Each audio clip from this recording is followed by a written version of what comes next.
Now we'll try to understand how do we measure the growth of the project. So is the project going on a steady pace? Is it declining trend? Is it the growth going on a negative aspect? Or is the growth going on a trajectory basis like a hockey stick? Or is it a steep growth? What kind of a growth is that? You need some metrics, some idealistic analysis or formulas to define to measure the growth of project. So the growth of the project can be measured most only by two ways. One is by way of a revenue analysis. That is, here you measure the growth in terms of dollar value of the sales. How fast are your sales increasing? How much are they increasing? That's the first question. And next, which is a more precise way of analyzing, is the net income or the profit analysis. This is done in terms of percentages, in terms of ratio. So whenever ratio is involved, percentage is involved, you compare one thing to the other, and that gives you a much more better insight. Now, let's go to the Excel sheet and we'll solve the whole thing like I had done in the previous example. Previous case study, we're going to be recreating it from scratch entirely. We'll use the previous example itself, but then you'll have a quick understanding of how the whole build up is done and how you measure the growth in terms of revenue as well as in terms of net profit analysis. Let's begin with the example over here. Oh, I already did some part over here.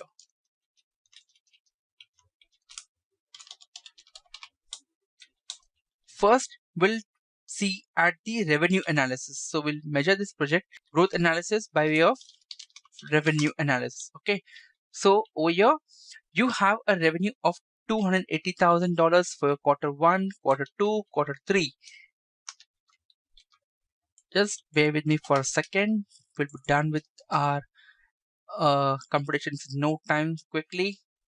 Okay, so here we have a revenue, total revenue in quarter 1 of $280,000, in quarter 2 of $286,000, and lastly in quarter 3 of $300,000.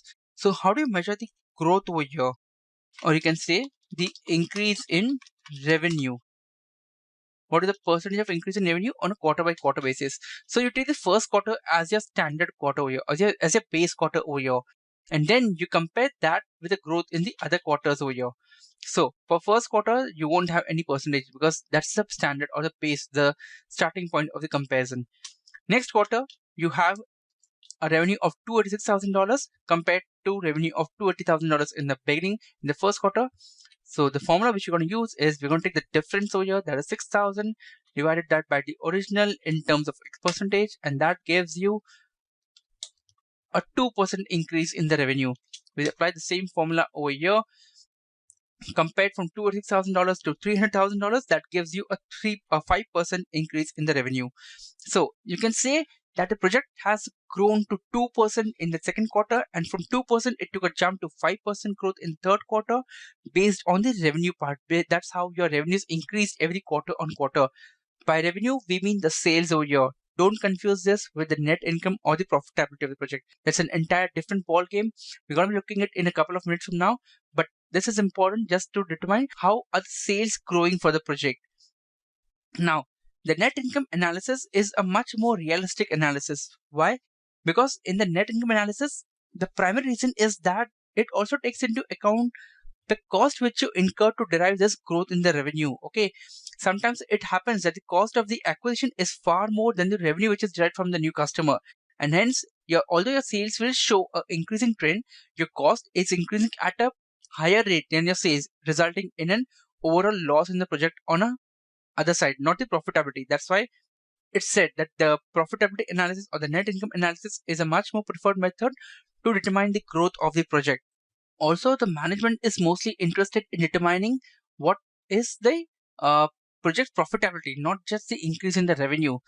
Okay, so now let's go ahead and see how do you make the analysis of the growth analysis in terms of net income or a percentage.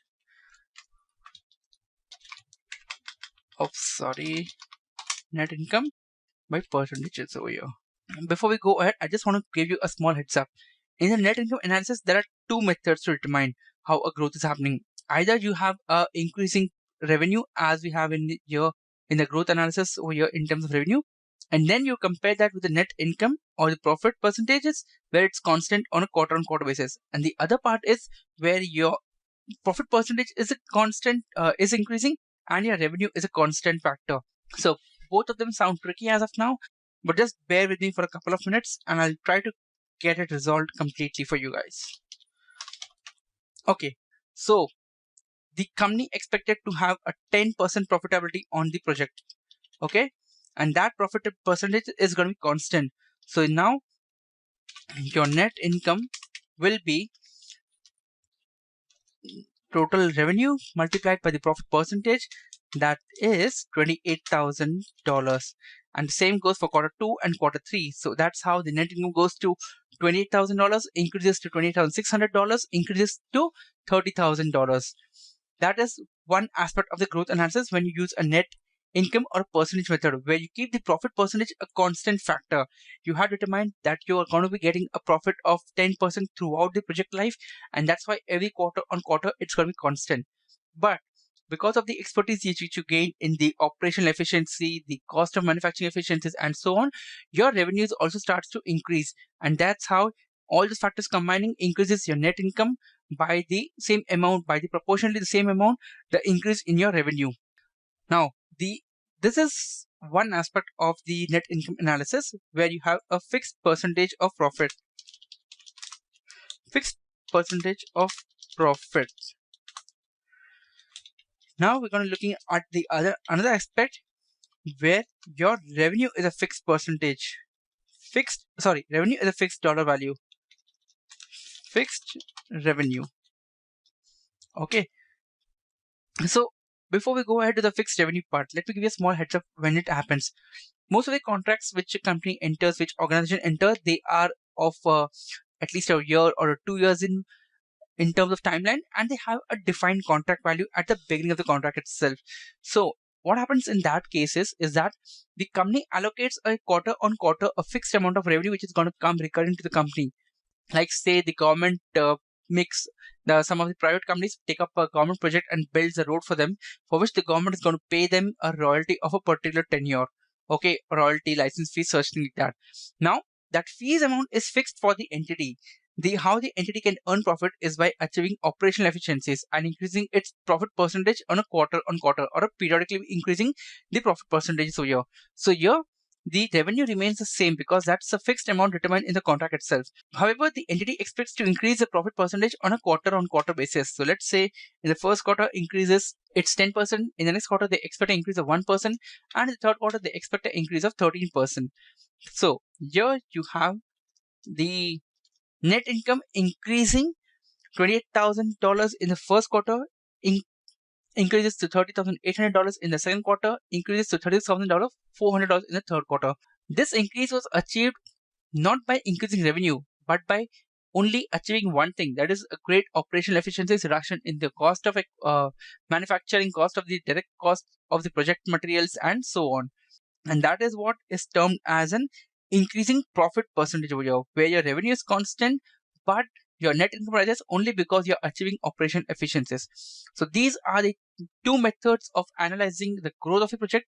One is in terms of revenue figures of the contract itself, that is this method over here. Next is the method of net income analysis, where you have two methods: fixed percentage of profit, that is this amount always remains constant, and lastly we have growth analysis, net income percentage, which is based on the fixed revenue concept, where this amount always remains constant.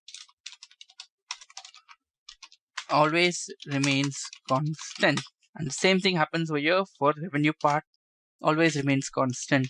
So I hope with this you are able to get a good understanding of how you're going to be evaluating your project, how you're going to justify your project, how you're going to protect your project in terms of the profitability analysis, and next how you are going to measure the growth of your projects. Now sometimes if you have a question in mind that why is it important for me to keep a track of the growth of the project where everything is defined beforehand, it is important. Let's suppose Mr. X had this project going on, and he also had at the same time company had and project being carried out by Mr. Y, who was also doing a profitable at the same operating at the same level of profit as Mr. X project. Now if the entity has to decide, if the management has to decide which one project to continue and which one to drop off because they are having a resource constraint, a time constraint, anything, which happens very much in the realistic world also, the next step they're going to look up is the growth analysis. which project has a better growth prospect and ultimately giving better net income to the company, better profit to the company, and the entity will carry on only those projects which has a good growth potential. So that's why it's also important for you to know not only the income analysis for the existing projects which are going on hand, but what is the growth prospect of the existing projects which are in hand, as well as the project which you're going to take up in the future. With this, we complete the growth analysis of a project also.